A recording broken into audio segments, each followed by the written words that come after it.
Before we get started, quick overview. Blocking the neuromuscular junction for clinical applications. Neuromuscular blockade is frequently used in anesthesia to facilitate endotracheal intubation, optimize surgical conditions, and assist with mechanical ventilation. Neuromuscular blocking agents, or NMBAs, come basically in two forms: depolarizing, including succinylcholine, and non-depolarizing, including rocuronium.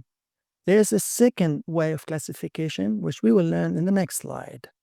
The class of NMBAs used for achieving neuromuscular blockade must be carefully selected based on many patient factors, the type of procedure being performed, and clinical indication.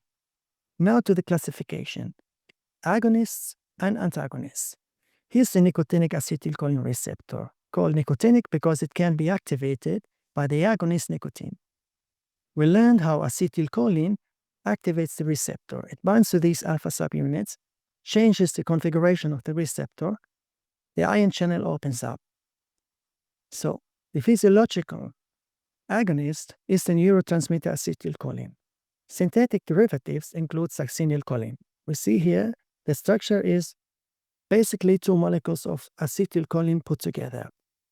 Succinylcholine initially acts as an agonist, so it activates the receptor, the ion channel opens up. The initial effect of succinylcholine as an agonist is followed by deactivation of the receptor. This is why succinylcholine acts as a blocker. So, another agent is carbamylcholine. Now, the group of antagonists includes, among others, tuberculin and pancuronium. Now, classification according to depolarizing or non-depolarizing properties, so-called depolarizing and non-depolarizing blockers. Here again, the neuromuscular junction. Acetylcholine, when released, binds to these nicotinic receptors, which results in graded potentials. The graded potentials lead to action potentials. Why? Because the threshold here is achieved by the graded potentials, and this threshold is the membrane potential change required for the opening of the voltage-gated sodium channels. Sodium ions go into the cell. This is the depolarization phase of the action potential, and the action potential is followed by muscle contraction. So depolarizing agents will only initially lead to generation of graded potentials, then action potentials, then muscle contraction. This very rapid effect of the depolarizing blockers are followed by deactivation of the receptor. Let's see how. Here's succinylcholine. It binds to the receptor, changes the configuration, the ion channel opens up. There will be initially graded potentials, followed by action potential, followed by muscle contraction. However, this very rapid activation of the receptor is followed by deactivation of the receptor. It becomes insensitive. So, non-depolarizing blockers, here for example, they bind to the receptor, they do not change the configuration, and they prevent binding of acetylcholine. So there will be no graded potentials, no action potentials, no muscle contraction. Here I have another note concerning another unspecific mechanism of action in some cases. An additional effect of drugs on the in-plate channel may occur through changes in the lipid environment surrounding the channel. This is an unspecific effect. General anesthetics, for instance, and alcohols may impair neuromuscular transmission by this mechanism, an unspecific mechanism of action. Now to the pharmacological and adverse effects. Succinylcholine acts within 1 minute, lasts 10 to 15 minutes. Remember, initially it activates the nicotinic receptor. This results in graded potentials, action potentials, muscle contraction. So the initial effect of succinylcholine as an agonist is activation of the muscle contraction. The muscle contraction is followed by muscle relaxation, sustained muscle relaxation, because the receptor becomes insensitive to succinylcholine. It becomes insensitive to further activation. This leads to flaccid paralysis. Unlike acetylcholine, which is rapidly hydrolyzed by the postsynaptic acetylcholinesterase, succinylcholine remains bound to the nicotinic receptor for some 10 to 15 minutes. Now, as for the metabolism of succinylcholine, it is metabolized by butyrylcholinesterase or plasma cholinesterase or pseudocholinesterase.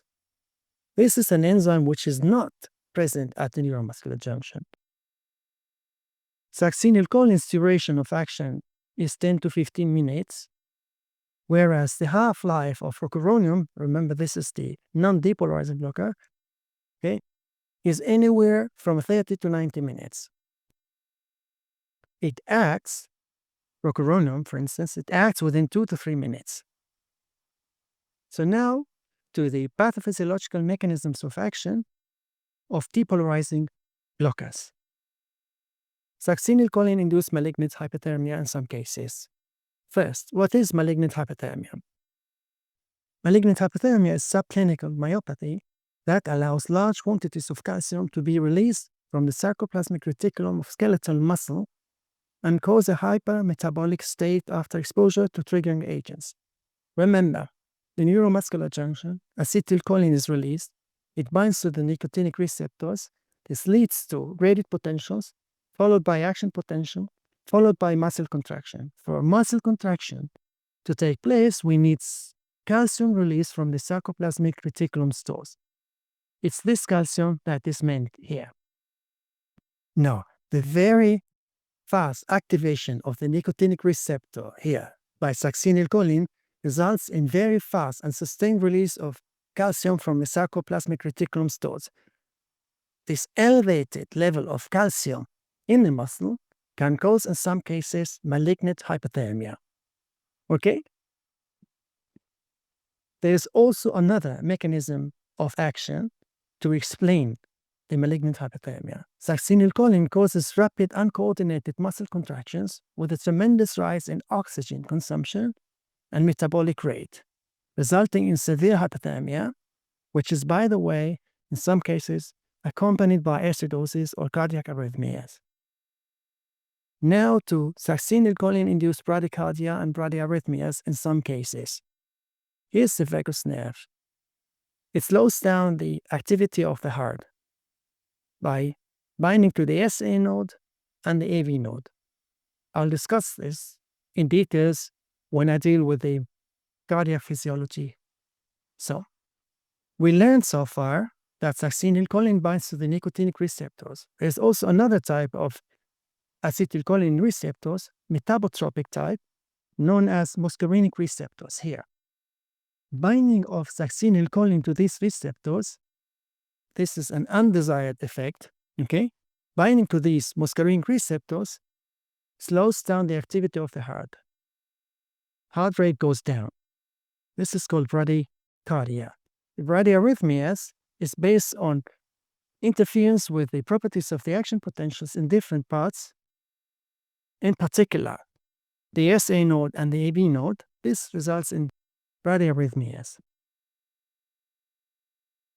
Succinylcholine-induced malignant hyperkalemia.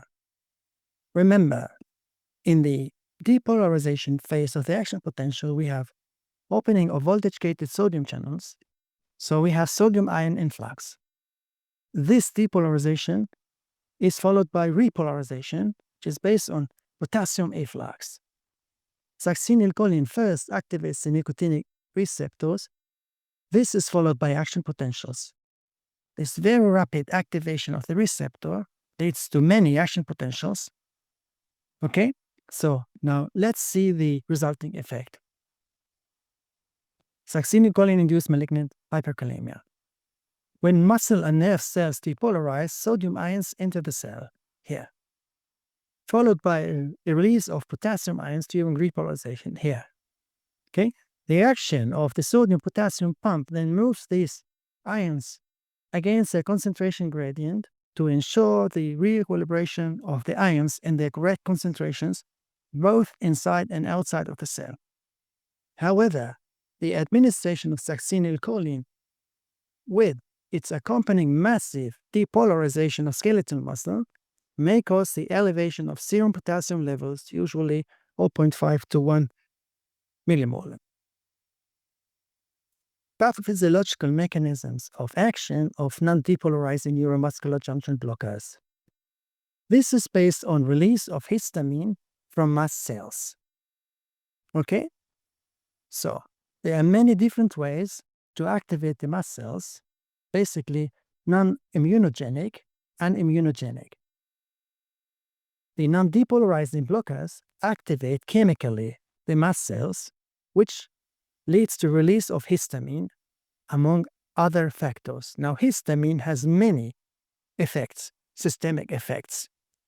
Symptoms of histamine intolerance may include diarrhea, nausea, headache, runny nose, shortness of breath, because histamine can lead to bronchoconstriction, itching, hives, and low blood pressure, which is achieved by the action of histamine on some blood vessels, vasodilation. This results in decreased blood pressure. Also irregular or fast heart rate. I have here also a paper from the New England Journal of Medicine concerning the many effects of histamines. I hope this was helpful.